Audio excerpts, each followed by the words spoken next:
Hello YouTube chess lovers and my friends, this is Gunjan here. Welcome to the 27th episode of Dirty Chess Trick.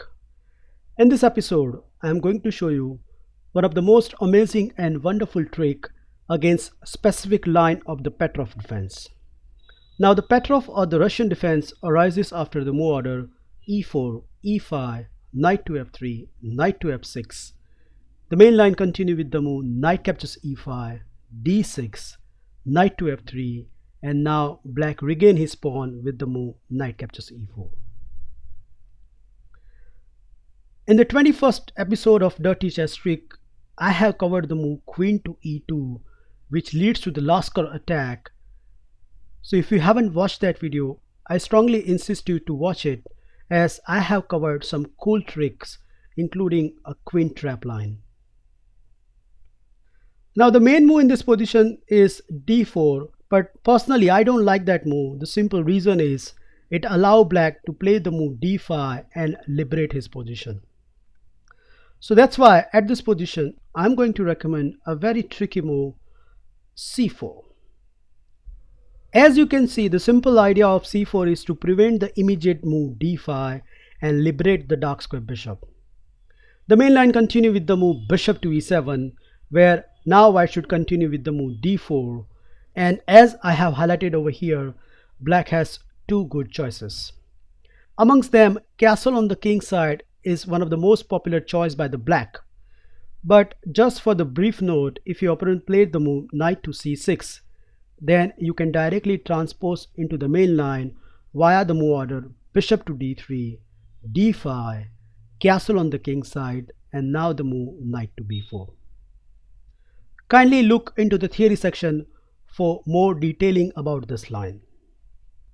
But we are going to concentrate on the main line, which is the castle on the king side, and after that white should continue with the move bishop to d3.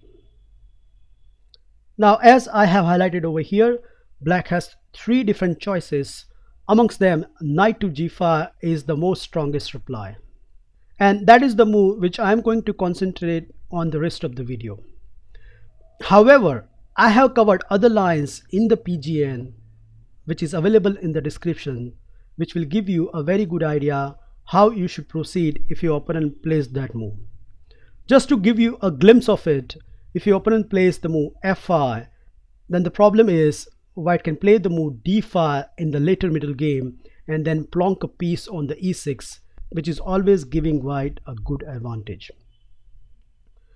The problem with the move knight to f6 is, after the move knight to c3, not only white obtain a very good center, but white two bishops are looking very aggressively on black king side.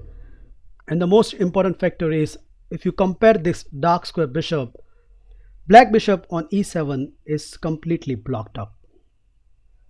So considering all this factor, at this point knight to g5 is one of the best choice for the black. Black's idea is to exchange as many as pieces and slowly improve his position.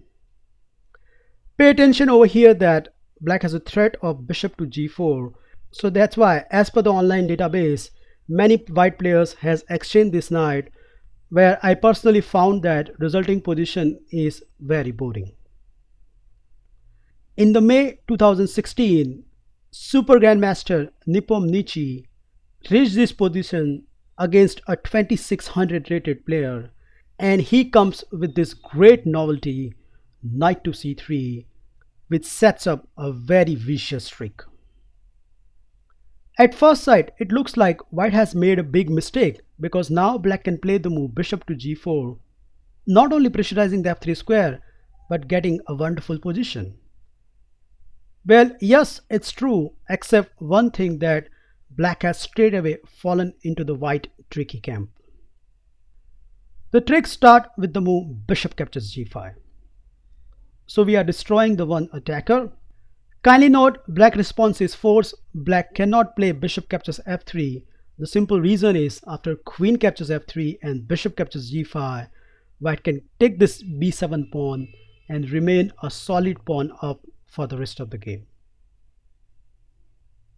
In case if you are afraid of this rook check, then let me remind you that it's nothing, because white can block this check with the knight, and now black doesn't have time to play f5 because his own rook hangs.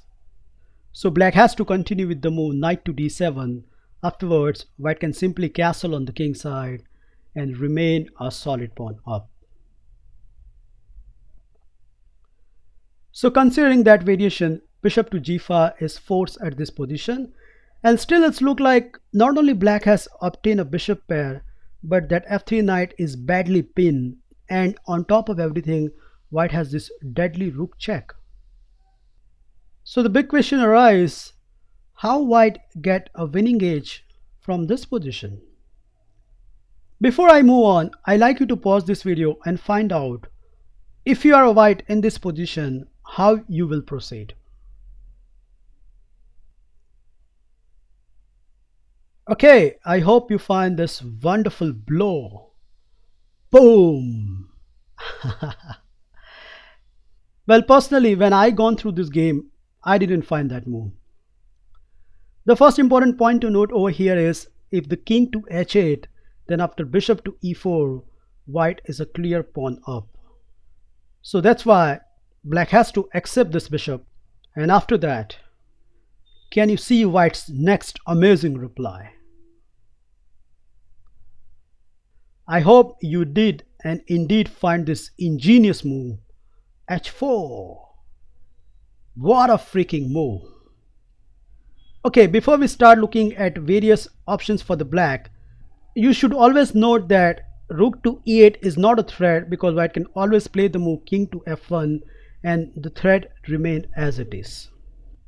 In the game of Nepomniachtchi, his 2600 plus rated opponent continued with the move bishop to d2 and give up the bishop, where white obtained a clear pawn advantage, and I have included that game in the PGN, which will give you a very good idea how white should proceed when he's a material up.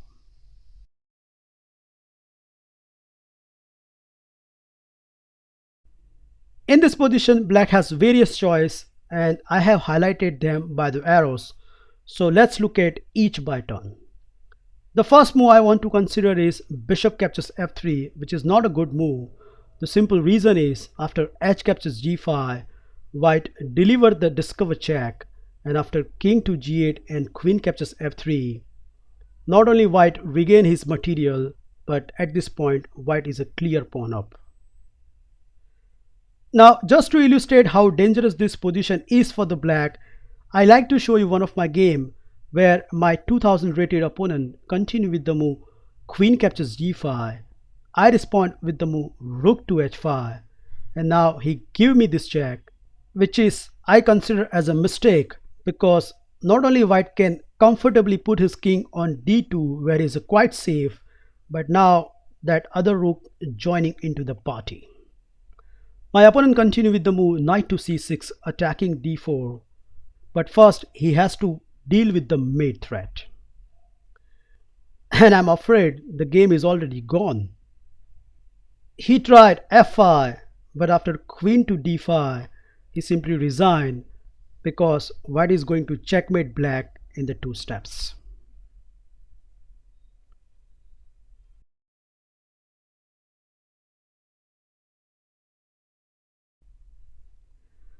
The second move I want to consider is bishop captures h4.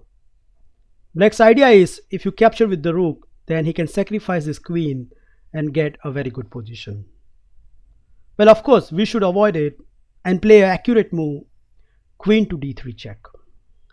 After king to g8 and rook captures h5, not only white attacking that bishop, but there is a checkmate threat on h7. There's only one way to stop both the things, that is f5. And with this move, black has again created a threat, so white has to pay attention and play the move rook to h2. And now the open h-file avenues are pretty devastating for the black camp. For example, one online game continue with the move rook to e8 check, king to d2.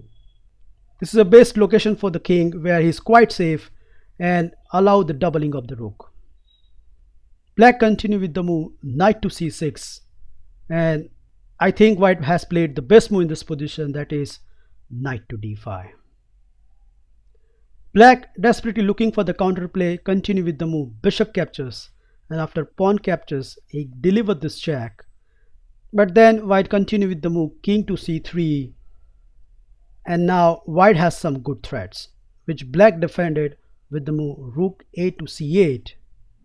But the move which was on the card for a while, rook a to h1, and I think black is already busted. It was a blitz game where black position fallen apart very quickly. He continued with the move knight to e7, but then comes knight captures, rook captures, and this rook check proves very deadly as it nabbed the piece and in fact the game.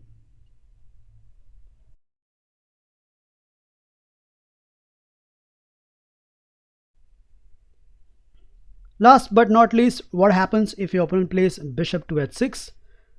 Well, here the white response is very obvious. White has to deliver this knight check, and if the king moves, then white can simply nab the bishop. If bishop captures g5, then again the simplest is hg5, which gives a discover check to the king and white regain his piece. So the most critical line in this variation is what happens if your opponent take this knight with the queen? Well, here white response is force. White has to accept this queen trade, that is hg5, bishop captures queen, and now rook captures d1. Okay, white is temporarily a piece down, but this bishop is not going anywhere. And I like to show you some of the sample games at this point, which will give you a very good idea how easily white get a winning edge. The first move looks very obvious, rook to e8 check. White has to play king to d2. And now there are two knight moves we need to consider. If your opponent plays knight to d7, then the simplest is you take this bishop, and after pawn takes, not only black's pawn structures are completely shattered on the king side, but as I have highlighted by the arrows, white has a simple but very effective plan which can exploit these weaknesses. More critical is knight to c6, which attacks the d4 pawn, but here white has a strong reply, knight to d5. So white has some more potent threat, so black has to defend this with the move rook a to c8. And now my following game against a 2100 rated give you a very good idea how white should proceed from here onwards. Here I continue with the move capturing the bishop. Kindly note, black cannot touch this pawn because knight to f6 will nab an exchange. So my opponent continued with the move knight captures d4. I played pawn captures g7, discover attack to the king. My opponent captured this pawn. And now I attack his knight with the move rook to h4. This position is more poisonous than you think. For example, in the game, my opponent played knight to f5, hitting my rook. But then comes rook check, king to f8, and now rook to h1. Amazingly, from nowhere, white has created deadly mating net. After a long thought, my opponent come up with the move f6, which I'm afraid doesn't solve the problem.